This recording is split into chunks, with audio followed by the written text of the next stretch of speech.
بسم اللہ الرحمن الرحیم۔ خلیفہ ثانی حضرت عمر فاروق رضی اللہ تعالیٰ عنہ نے 24 لاکھ مربع میل پر حکومت کی۔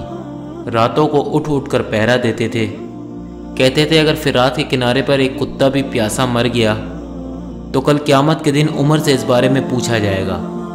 ایک دفعہ آپ دربار کا وقت ختم ہونے کے بعد گھر آئے اور کسی کام میں لگ گئے۔ اتنے میں ایک شخص آیا اور کہنے لگا، امیر المومنین آپ فلاں شخص سے میرا حق دلوا دیجیے۔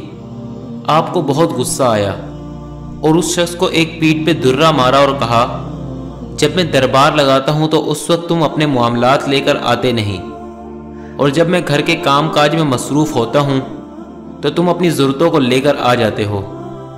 بعد میں آپ کو اپنی غلطی کا اندازہ ہوا تو بہت پریشان ہوئے اور اس شخص کو جسے درہ مارا تھا بلوایا اور اس کے ہاتھ میں درہ دیا اور اپنی پیٹھ آگے کی کہ مجھے درہ مارو، میں نے تم سے زیادتی کی ہے۔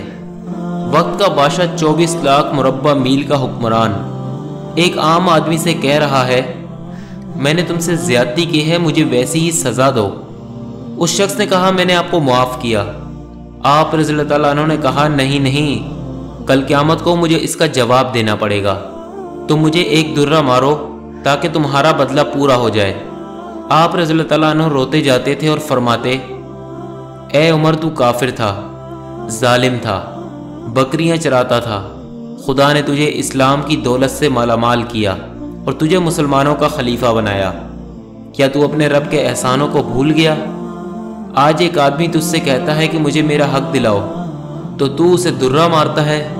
اے عمر، کیا تو سمجھ بیٹھا ہے کہ مرے گا نہیں؟ کل قیامت کے دن تجھے اللہ کو ایک عمل کا حساب دینا پڑے گا۔ حضرت عمر فاروق رضی اللہ تعالیٰ عنہ اسی بات کو دہراتے رہے اور بڑی دیر روتے رہے۔ اللہ پاک ہمیں سمجھنے اور عمل کرنے کی توفیق عطا فرمائے، آمین یا رب العالمین۔ دوستو، یوٹیوب کی نئی پالیسی کے مطابق اگر آپ ہمارے چینل کو سبسکرائب کرنے کے بعد بیل آئیکن کو پریس نہیں کرتے تو آپ کو ہماری نئی ویڈیوز کا نوٹیفیکیشن نہیں ملے گا۔ تو برائے مہربانی اگر چینل کو سبسکرائب کر رہے ہیں تو ساتھ میں موجود دیے گئے بیل آئیکن کو ضرور پریس کیا کریں تاکہ آپ کو نئی ویڈیوز کا نوٹیفیکیشن ملتا رہے۔ جزاک اللہ۔